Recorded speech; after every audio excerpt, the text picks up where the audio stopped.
Good morning, Farah. Thanks very much for taking part in the Business Spotlight series. I'm going to hand it straight across to you to introduce yourself and what you do. Thank you. Thank you for having me. So I am Farah London.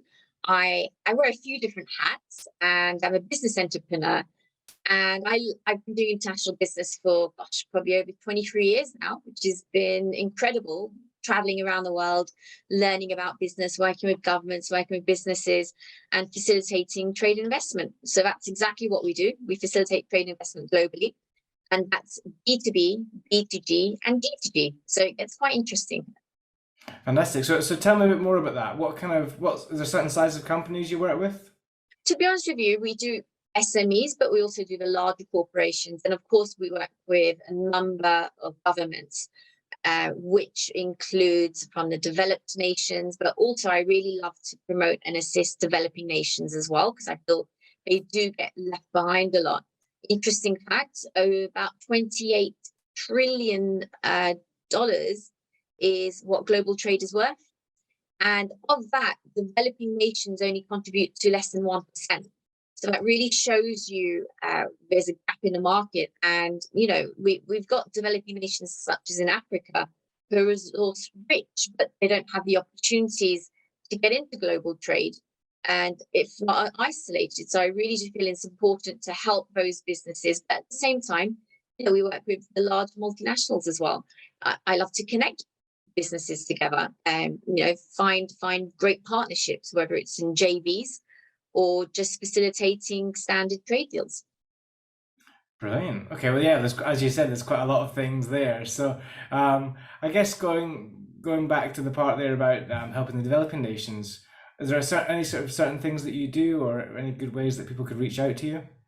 Absolutely. So I think one thing the developing nations, the problems they have is with the businesses is being verified. The reason people in the West may not work with some of the developing nations is because they don't know if they're real because of online fraud. So we are actually putting together ways where we can verify businesses online, and, you know, where we've got approvals from the UN of what we're doing. So watch your space. We'll be making some announcements, but it really is straightforward. I receive a very healthy deal flow of incredible projects from across the world. And there's a number of projects I receive, especially in clean energy, and there's quite a few in Africa. And it's great because I'm in one-to-one contact with the founders, the CEOs, the management teams, and then I can connect them to whether it's investors or interested parties from across the world. So in effect, that we're verifying these are real people, this is a real project, and we're connecting them to potential investors or partners. And then, you know, when you do that, we can really help see economies grow, but we can help the environment as well. Brilliant. And I know obviously you mentioned briefly about the different things that you do. One of the other things that you've got a political hat as well. So I guess that kind of ties in a bit to your interest there. Absolutely, because when you work with governments across the world, you are dealing with politics on a daily basis, because politics influences government decisions, it influences their agenda for inward or outward FDI. So it's so important to understand politics. And yes, I love politics because I suppose, you know, being a Londoner born and bred, it does influence our day-to-day lives. We have a cost of living crisis here, which is governed by politics and political decisions. So yes, I do wear a political hat, and I do love to get involved, and I love to help people, you know, within in London also. Excellent. And so in terms of all the different things you do, especially regarding back to business part and helping different deals across the world, what are your aspirations for the business in the next 5 years? I really see ourselves driving trade and investment more with countries. We're so good at bringing countries together. We're so good at inward investment and also outward investment. So, you know, incredible deals that we're working on. For example, right now, I'm working on some great projects for the UK where I'm assisting that will help our GDP for exports, because it is really low. We have a British brand which should be exported, and we're not doing enough of it. So back to business is actually help facilitating that, where I'm we're privately going to companies to export their products to some major buyers across the world. So it is brilliant being able to put politics aside and actually just look at the business side, the business value of our country, and assist in different ways. Yeah, brilliant. And is there a sort of link there between the after effects of Brexit and the need for more exports? Absolutely. We need to be driving exports, and we need to be working more with the Commonwealth nations, but other nations as well, who are key partners and players and have invested heavily into our economy. One of the problems is we have imported too much. The government for over 35 years has done an import model. Now, we all saw what happened a few months ago when we went to the supermarket. There was no cucumbers, there was no tomatoes. What's happening? Morocco couldn't send any, and Spain was frozen. So we weren't getting any produce. We should be having the produce grown here. And we can be using our government to be invested in things like vertical farming, for example, where we can grow our own agricultural products, fresh products, where we don't need to import them from other nations. So we should be driving that, because that will make it more affordable for people living here to buy vegetables. I was speaking to a caterer yesterday. He told me that he used to spend about £2,000 on buying vegetables for his catering business. He's now spending in excess of £10,000 on the same produce. That's how much produce has gone up. But also he's spending even more on electricity. So until we don't actually change things where we are and we keep importing, people are going to be suffering in a cost of living crisis, and business will go bankrupt. Indeed, and I guess in terms of the challenges to the business growing in the next year or 5 years, what would you say the biggest challenges to overcome? Politics. Absolutely, it's politics, because as I said earlier, politics does influence every decision. And I'll give you a perfect example without naming countries. So, for example, I was working on an incredible deal of inward investment, sizable in the, quite a sizable amount, just under £1 billion, into the UK. Then our Prime Minister a few months ago made a public announcement on TV that we were no longer doing business with that country anymore. So, of course, that offended the country, and they decided to not put that investment, because they said, well, if the Prime Minister is openly saying that, they don't want to do relations with us, why are we going to invest into your country? True. However, 6 weeks ago, our Foreign Secretary has now made an announcement that we need to be doing more with this country. We should be in trade and investment, and let's do more. So it's when a government starts jumping around and they put statements out where we're anti, and then they put a pro later, but it affects business.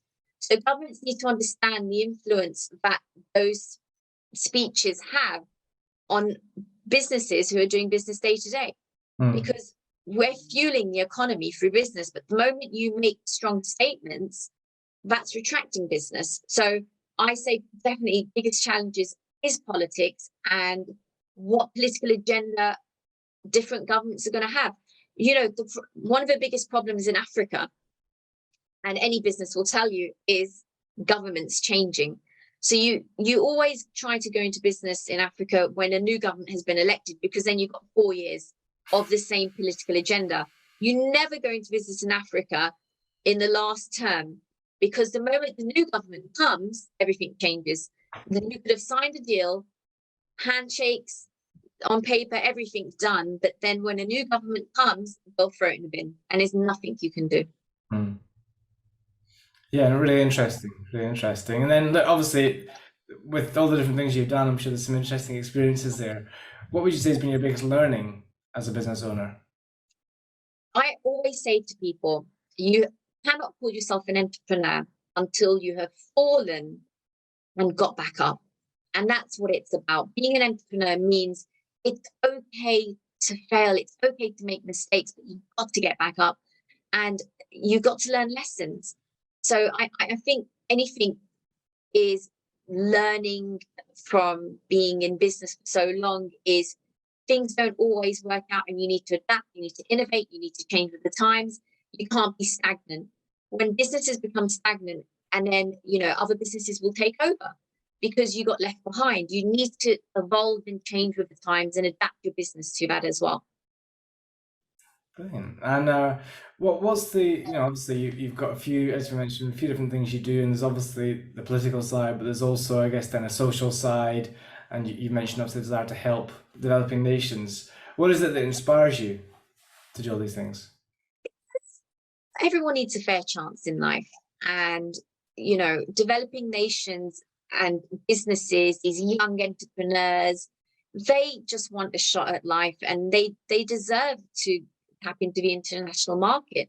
Why not? They've got great creative ideas, but they lack having that global stage, and they lack finding that investment. So what motivates me is I think we should all deserve an equal share, equal shot at life. And I get excited, meeting entrepreneurs who have great drive, great product, but they don't have that resource to connect with the other side. So I love being that bridge to connect that. That's exactly what we do, back to business, bringing people together. And, what really motivates me on the social side is, how do you get out of poverty? You get out of poverty by helping people to, get into business, which helps improve, once the government's economy is doing well, it then actually gives them money to put back into social care, into medical, into schools, into education. So it's so important we help developing nations economies, because then that's going to help them give back to their people. And by, we always say, give a man a fish, he's going to, eat for one day, but, teach him how to fish, he can actually feed himself and his family. So it's our moral obligation, where we need to help other nations who are developing nations to thrive, so they can actually improve and not be a developing nation. They're emerging markets. Let's help them emerge. Brilliant. And as a final thing, is there any news or any sort of offer you would like to extend to the audience? Absolutely. I'm very excited to announce Back to Business has been a selected partner for the G20 Business 20 that's happening in India. As you know, the G20 is hosted in different G20 nations. And this year, the G20 is in India. And what we will be doing for the Business 20, which will be held in August, we are taking a global trade mission from across 6 continents to attend the E20, the Business 20. So I'm really excited to announce that. So if you want to come, I like to say it's the Davos of the business community. It's the most engaging conversation of the G20. Anyone who's anyone in business should be there, because not only do you have access to governments, the world leaders attend, but you can meet other business leaders and really talk about business and policy, which will be driving business going forward. So get in contact with us and come to the B20. Fantastic. And yeah, you can also give them advice about how to deal with the governments they meet there as well. Absolutely. It's so important when you work with governments, understanding, government dialogue. But sometimes it's also important just to meet other businesses like yourself, because you can work together. That's what it's about. Always get out, always network, but do it globally. Sometimes I was speaking to someone the other day, and they were complaining to me that, they're struggling doing business in the UK, and they're not finding new opportunities. And I said, well, that's because you've got your nets in shallow waters. Why don't you cast your net into the deep international waters, and you're going to catch more fish? So that's my advice to everyone. If you find that you're not growing your business, you're finding in your local market the opportunities aren't persevering, why don't you go international? Look for international partners, really expand that net, and you'll really see yourself grow. Fantastic. That's a great bit of advice to end it on. Thanks very much for taking part. It's been great to find out about what you do, and look forward to seeing the new deals and things that come out, perhaps from the meetings in India or wherever else it might be. Thank you so much. It's an absolute pleasure talking to you. Let's get back to business. Thanks, Farah. Thank you.